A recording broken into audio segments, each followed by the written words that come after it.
हाँ, बिहार में आप देखिएगा तो जात पात, हालांकि एक तरफ लोग कहते हैं कि जाति प्रथा ख़त्म हो गई, लेकिन मैं इस बात को मैं नहीं मानता हूँ, क्योंकि जाति पात अभी भी बिहार में कूट कूट कर भरा हुआ है। हालांकि वो आसानी से दिखेगा नहीं, अध्ययन करने की चीज़ है।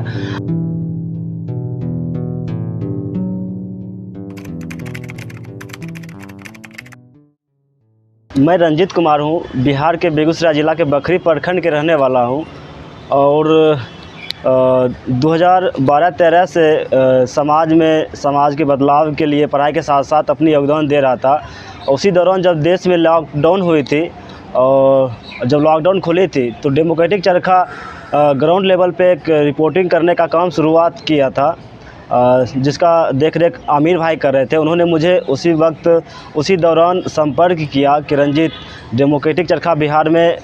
काम शुरू कर रही है, अगर आप पत्रकारिता में रुचि रखते हैं तो आपका स्वागत है, आइए हम लोग मिलकर काम करेंगे। डेमोक्रेटिक चरखा जो बिहार में काम कर रही है, बाकी मीडिया चैनलों से बिल्कुल हट के काम कर रही है। जैसे मैं बता रहा हूँ कि डेमोक्रेटिक चरखा काम तो कर रही है ग्राउंड लेवल पे, और उनका उद्देश्य है कि बिहार में पत्रकार ग्रामीण स्तर पे तैयार हो। और लगातार अभी भी बहुत सारे पत्रकार हमारे साथ जुड़ के काम कर रहे हैं, जिनका शैक्षणिक योग्यता से कोई लेना देना नहीं समझ रही है डेमोक्रेटिक चरखा, बल्कि उनके अंदर से एक समाज बदलाव लाने के जो है ललक हो और वो समाज हित के लिए काम करना चाहते हैं। वैसे युवाओं को डेमोक्रेटिक चरखा तैयार करती है, उनको प्रशिक्षण देके ग्राउंड पे जाके, ताकि वो एक बेहतर पत्रकारिता करें और पत्रकारिता के माध्यम से समाज में जो कुरीतियाँ हैं, जो समाज की जो समस्या है, उनको एक स्टोरी बनाकर, उनका वीडियो बनाकर उस समस्या का समाधान करें। बिल्कुल ये बिहार में बहुत सारे चैनल काम करते हैं, लेकिन उससे अलग हटकर डेमोक्रेटिक चरखा काम कर रही है। डेमोक्रेटिक चरखा केवल न्यूज़ ही नहीं करती है, स्टोरी ही नहीं करती है, बल्कि उनका मोटो रहता है कि हर एक न्यूज़ करें, जो भी स्टोरी करते हैं, जो भी स्टोरी कवर हो पाती है, जो भी समस्या कवर हो पाती है, उनका समाधान कैसे हो, उस पर डेमोक्रेटिक चरखा ज़्यादा काम करती है। और देखिएगा कि अगर 100 स्टोरी डेमोक्रेटिक चरखा करती है, उसमें कहीं ना कहीं 10 स्टोरी का इम्पैक्ट 100% आ ही जाती है। डेमोक्रेटिक चरखा के साथ जब मैं रिपोर्टिंग करना शुरू किया, वीडियो बनाना शुरू किया, तो हालांकि 100% उसका इम्पैक्ट तो नहीं आई, लेकिन उसमें कुछ ऐसे इम्पैक्ट आई है जिससे हमारे समाज में बदलाव हुआ। जैसे कि बेगूसराय ज़िला के बखरी प्रखंड में घाघरा पंचायत में आप लोगों को पता होगा कि एक साथ 5 बच्चे की डूबने से मौत हुई थी, और जो सरकार 4-4 लाख रुपया जब मुआवजा जो देती है, वैसे पीड़ित परिवार को वहाँ पे बहुत कम समय में 48 घंटा के अंदर पीड़ित परिवार को 4-4 लाख रुपया मिली थी। उसके बाद जब लॉकडाउन थी, उस दौरान सरकार ने बच्चों को पढ़ने के लिए ऑनलाइन पढ़ाई की व्यवस्था करवाई थी। लेकिन हमारे कुछ ऐसे समाज जो हाशिया पे रहने वाले समाज हैं, दलित, पिछड़ा, आदिवासी समाज के जो बच्चे हैं, उनके पास ना तो टीवी, ना तो मोबाइल, न वैसा कुछ संसाधन उनके पास था जो ऑनलाइन पढ़ाई कर सके। उस दौरान हमने स्टोरी किया और बच्चों की जब सुने तो हमारी रिपोर्ट को जो है centre for social equity and inclusion और बिहार अम्बेडकर विद्यार्थी मंच की टीम ने देखा, और उन्होंने हमसे संपर्क करके कुछ बच्चों को एंड्रॉयड फ़ोन देने का काम किया, जिससे बच्चों का पढ़ाई लिखाई लगातार बनी रही। उसके बाद हमारे इधर जो है किसानों की स्थिति काफ़ी ख़राब था। सरकार किसानों के हित के लिए जब खेतीबाड़ी करने के लिए पानी पटवन की व्यवस्था कराई जाती है, नलकूप हर एक पंचायत में बिहार में मिलेगी आपको, लेकिन वो सक्सेस नहीं है, क्योंकि हर जगह आपको ख़राब ही मिलेगा। हमने हाल ही में उस पर स्टोरी बनाई, न्यूज़ बनाया, और अभी वहाँ पे एक नलकूप चालू हो गया, किसानों को पानी मिल रही है।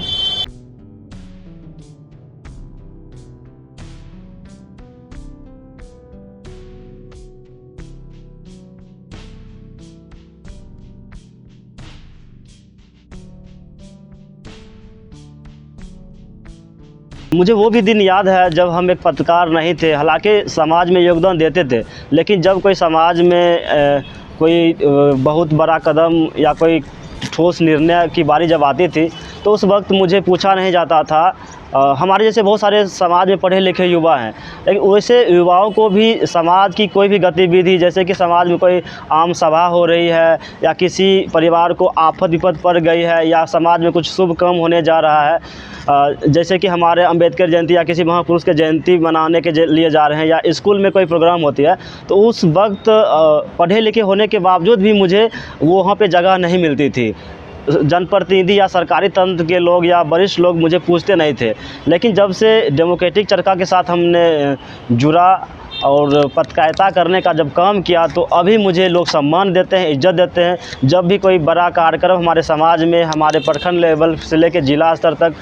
किसी भी तरह का गतिविधि होता है, तो मुझे ख़ास तौर से आमंत्रित करते हैं उस कार्यक्रम में, और वहाँ पे जाके हम अपनी बात रखते हैं, उनके साथ मिलकर काम करते हैं।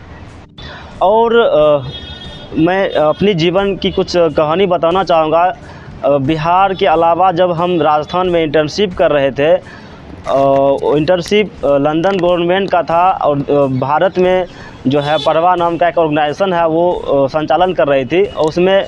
हम एक वॉलंटियर के रूप में काम कर रहे थे। 3 महीने का वो इंटर्नशिप प्रोग्राम था। राजस्थान में जो एक एक्टिविटी हमने मिलके टीम के साथ किया, दिवाली के समय में प्लास्टिक को बर्बाद ना करके उसको कैसे हम लोग सदुपयोग कर सकते हैं घर में, उसको लेके हम लोग एक गतिविधि किए थे। प्लास्टिक को रंग पेंट करके बना के घर में मिट्टी डाल के ये कह रहे थे कि जो है इसमें पौधा लगा दीजिए किसी तरह से, या तो उसमें डब्बा में टूथपेस्ट ब्रश करने वाले जीविया को डाल दीजिए, इधर उधर नहीं फेंकिए। तो सभी के घर में हम जब लोग जा रहे थे, मुझे नहीं पता था कि कौन से जाति के घर कहाँ पे है।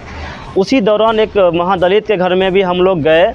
और हमारे साथ, हम जिस घर में रहते थे वो बड़े जाति के लोग थे, और हमारे साथ उस घर का जो छोटा बच्चा था 12-13 साल का, वो भी था, किशन। जब उस घर में हम गए, उनको गिफ्ट किए, वहाँ से जब वापस हम अपने डेरा में गए, तो आंटी को पता चल गया था ये सब जो है उस महादलित परिवार में भी गया है, और आंटी पूरा जो है पानी छिड़कना शुरू कर दिए। तो फिर हम लोग को बुरा लगा, और तुरंत जो है हम लोग को एक मीटिंग करनी पड़ गई कि आखिर आंटी जी इतना हम लोग को क्यों आप पानी छिड़के, आप क्या समझते हैं इस चीज़ को लेकर। फिर आंटी ने मुझे बताया कि हमारे समाज में ऐसा नियम नहीं है कि हम लोग उनके घर परिवार के अंदर नहीं जाते हैं, क्योंकि वो महादलित है, उसको हम लोग अछूत मानते हैं, इसलिए हम लोगों को शरीर पे पानी छिड़का गया था।